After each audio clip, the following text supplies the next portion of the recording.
ശ്രീനാരായണ ഗുരുദേവ ജയന്തി ലോകമെങ്ങും വളരെ ഗംഭീരമായി ആഘോഷിക്കുകയാണ്.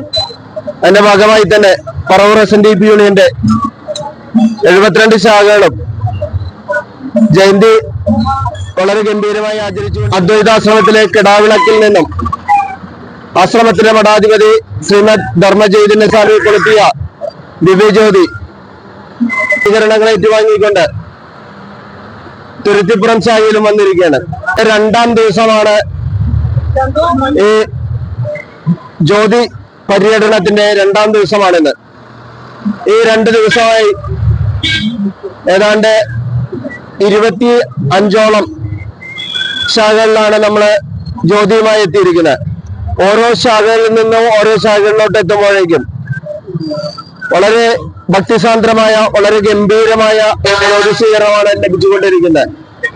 ഗുരുദേവനോടുള്ള ഭക്തി കാണിക്കുന്നതിനും സംഘടനയുടെ ശക്തി വിളിച്ചതിനും ഓരോ ശാഖയും മത്സരിച്ച് അവരുടെ ഭംഗിയോടെയും ഭക്തിയോടെയുള്ള സ്വീകരണമാണ് ദിവ്യജ്യോതിക്ക് കൊണ്ട് നൽകിക്കൊണ്ടിരിക്കുന്നത്. തിരുത്തിപ്പുറം ശാഖയിൽ എത്തിയിരിക്കുകയാണ്.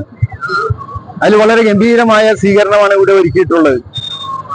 പീതപത്ര വസ്ത്രധാരിണികളായി കുട്ടികളും മുതിർന്നവരും എല്ലാവരും ഒത്തൊരുമയോടുകൂടി മഹാഗുരുവിന്റെ ഈ വരുന്ന ജയന്തി ദിന ആഘോഷം എങ്ങനെയാണ് ഭംഗിയാക്കേണ്ടത്, എങ്ങനെയാണ് മോടി പിടിപ്പിക്കേണ്ടത്, ഗുരുദേവനുള്ള ഭക്തി ഏത് വിധേനയാണ് രേഖപ്പെടുത്തേണ്ടത്, അതോടൊപ്പം തന്നെ SNDP യോഗം എന്ന സംഘടന അത് ശക്തിപ്പെടുത്തുന്നതിന്റെ ഭാഗമായിട്ട് കൂടിയാണ് നമ്മൾ ഈ ജ്യോതി സ്വീകരണവും അതോടൊപ്പം തന്നെ നടക്കുന്ന 20-ാം തീയതി ആലുവ പറവൂർ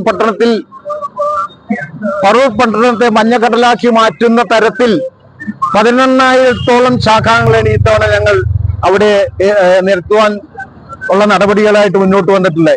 ഓരോ ശാഖയുടെയും ഈ ദിവ്യജ്യോതി സ്വീകരണം കാണുമ്പോൾ തന്നെ 19,000 കവിയുമെന്നുള്ള രീതിയിലുള്ള വലിയൊരു കൂട്ടമാണ് കാണുന്നത്. ചേന്നമംഗലം മേഖലയിലെ ശാഖകളും ചിറ്റാറ്റുകര മേഖലയിലെ 3 ശാഖകളുമാണ് ഉൾപ്പെടുത്തിയിട്ടുള്ളത്. തുടർന്നുള്ള ദിവസങ്ങളിൽ യൂണിയന്റെ മേഖലകളിലേക്ക് കൂടി ഈ പര്യടനം എത്തുന്നതും ശനിയാഴ്ചയോടുകൂടി ദിവ്യജ്യോതി പര്യടനം അവസാനിക്കുന്നതുമായിരിക്കും. ചൊവ്വാഴ്ച ആഗസ്റ്റ് 20-ാം തീയതി പറവൂർ പട്ടണത്തെ ജനലക്ഷങ്ങളുടെ ഒരു ഘോഷയാത്രയാണ് സംഘടിപ്പിച്ചിട്ടുള്ളത്. ഒരു ചെറിയ ആശങ്ക നമ്മുടെ ജനങ്ങളുടെ ഉള്ളിലുണ്ടെങ്കിൽ കൂടി വയനാട് ദുരന്തവുമായി ബന്ധപ്പെട്ട് ഒരു ആശങ്ക ജനങ്ങളുടെ ഉള്ളിൽ നിലനിൽക്കുന്നുണ്ടെങ്കിലും വയനാട്ടിലെ ജീവൻ നഷ്ടപ്പെട്ടവരുടെ കുടുംബാംഗങ്ങൾക്ക് വേണ്ടിയും പാർപ്പിടം നഷ്ടപ്പെട്ടവർക്ക് വേണ്ടിയും SNDP യോഗത്തിന്റെ കീഴിൽ നിന്ന് ഇന്ന് വരെ 72 ലക്ഷം രൂപ സംഭാവനയായി നൽകി കഴിഞ്ഞു മുഖ്യമന്ത്രിയുടെ ദുരിതാശ്വാസ ഫണ്ടിലേക്ക്. പറവൂർ SNDP യൂണിയനിൽ നിന്നും കളക്ട് ചെയ്യുന്ന തുക ഇനിയും SNDP യോഗം ജനറൽ സെക്രട്ടറി വഴി വയനാട്ടിലെ അർഹതപ്പെട്ടവരുടെ കരങ്ങളിലേക്ക് എത്തുന്നതിന് വേണ്ടിയിട്ടുള്ള നടപടികൾ സ്വീകരിച്ചുകൊണ്ടിരിക്കുകയാണ്. മാത്രമല്ല, ഈ വയനാട് മുണ്ടക്കൈ പ്രദേശത്ത് ദുരന്തമുണ്ടായത് അറിഞ്ഞപ്പോൾ തന്നെ SNDP യൂണിയന്റെ കീഴിലുള്ള യൂത്ത് മൂവ്മെന്റിന്റെ പ്രവർത്തകരെ 3 പേരെ അവിടേക്ക് അയക്കുകയും അവിടെയുള്ള സന്നദ്ധ പ്രവർത്തനങ്ങളിലെ സേവന പ്രവർത്തനങ്ങളില് ഏർപ്പെട്ടുകൊണ്ട് അവിടെ ഒരു പ്രകൃതി ദുരന്തമുണ്ടാകുമ്പോൾ ഗുരുദേവൻ പറഞ്ഞതുപോലെ സഹാനുഭൂതിയോടുകൂടി അൻപോടുകൂടി ദയയോടുകൂടി അവിടുത്തെ ഇരകളെ സംരക്ഷിക്കുന്നതിന് വേണ്ടിയിട്ടുള്ള നടപടികൾ മാതൃകാപരമായിട്ട് സ്വീകരിച്ചിട്ടുള്ളത്. അതും ആദ്യമായി സ്വീകരിച്ചത് ഈ പറവൂർ SNDP യൂണിയനാണെന്ന് കൂടി അറിയാം. നാരായണ ഗുരുദേവ ജയന്തി ഒരു പ്രാർത്ഥനയോടുകൂടിയാണ് നമ്മൾ നടത്തുന്നത്. 170ാമത് ശ്രീനാരായണ ഗുരുദേവ ജയന്തിക്ക് ശ്രീനാരായണ ഗുരുദേവന്റെ തൃക്കൈകൾ കൊണ്ട് ജ്വലിപ്പിച്ച ദിവ്യ ജ്യോതി ഇന്ന് 72 ശാഖകളിലേക്കും പ്രയാണം നടത്തിക്കൊണ്ടിരിക്കുകയാണ്. ആ പ്രയാണം നടത്തി ഭക്തിപൂർവമാണ് ഓരോ ശാഖയും പിന്തുടരുമ്പോൾ ഭക്തജനങ്ങള് ശ്രീനാരായണ ഗുരുദേവ ഭക്തര് ഓരോ ദിവസവും പ്രാർത്ഥിച്ചുകൊണ്ട് ഇതേപോലെ ദുരന്തങ്ങളൊന്നും ഇല്ലാതിരിക്കുവാൻ വേണ്ടി പ്രാർത്ഥിച്ചുകൊണ്ടുള്ള ഒരു പ്രവർത്തകരായിട്ട് മാറിയിരിക്കുകയാണ്. ഈ വരുന്ന 170ാമത് ജയന്തി ആഘോഷം തന്നെ പറവൂർ SNDP യൂണിയൻ ഏതാണ്ട് പ്രാർത്ഥനാ ഘോഷയാത്രയ്ക്ക് മാറ്റുകയാണ്.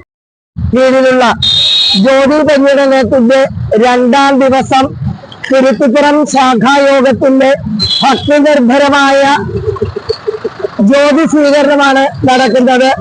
നമുക്കറിയാം, വിശ്വഗുരുവായ ശ്രീനാരായണ ഭഗവാന്റെ 170ാമത് മഹാജയന്തിയാണ് ഓഗസ്റ്റ് 20-ാം തീയതി ലോകമെമ്പാടും ആഘോഷിക്കുന്നത്. ഗുരു നമ്മുടെ കൺപാർക്കുന്ന ദൈവമാണ്. ആ ഗുരുവാണ് കേരളത്തെ കേരളമാക്കിയത്. നമുക്ക് ജീവിക്കുവാൻ വേണ്ട എല്ലാ ന്യായമായ അവകാശങ്ങളും നമുക്ക് നേടിത്തന്നത് ഭഗവാനാണ്. അതുകൊണ്ട് തന്നെ ശ്രീനാരായണീയരെ സംബന്ധിച്ചിടത്തോളം ഗുരുവിന്റെ മഹാജയന്തിയെ വിസ്മരിച്ചുകൊണ്ട് നമുക്ക് ഒരിഞ്ച് മുന്നോട്ട് പോകുവാനാവില്ല. അരുളുള്ളവനാണ് ജീവി എന്ന മന്ത്രം ഉരുവിട്ടുകൊണ്ട് വയനാട് ദുരന്തമുഖത്തിന് കൈത്താങ്ങായി 72 ലക്ഷം രൂപയോളം ആദ്യപടിയായി യോഗം ജനറൽ സെക്രട്ടറി കൊടുത്തു കഴിഞ്ഞു. ഇനിയും നമ്മുടെ SNDP യോഗം എന്ന മഹാപ്രസ്ഥാനത്തിന്റെ സഹായം ഇനി ഒഴുകിക്കൊണ്ടിരിക്കും. പക്ഷേ 20-ാം തീയതി നടക്കുന്ന ആ മഹാഘോഷയാത്ര പറവൂർ പട്ടണത്തെ ഒരു ജനസാഗരമാക്കി മാറ്റിക്കൊണ്ട് എല്ലാ ശ്രീനാരായണ ഭക്തരും അതിലേക്ക് അണിചേർന്നുകൊണ്ട് നമ്മുടെ ദൈവത്തിന് ചെയ്യുന്ന ഒരു നൈവേദ്യമായി നമുക്ക് ഈ മഹാജയന്തിയെ മാറ്റാമെന്ന് മഹാഗുരു SNDP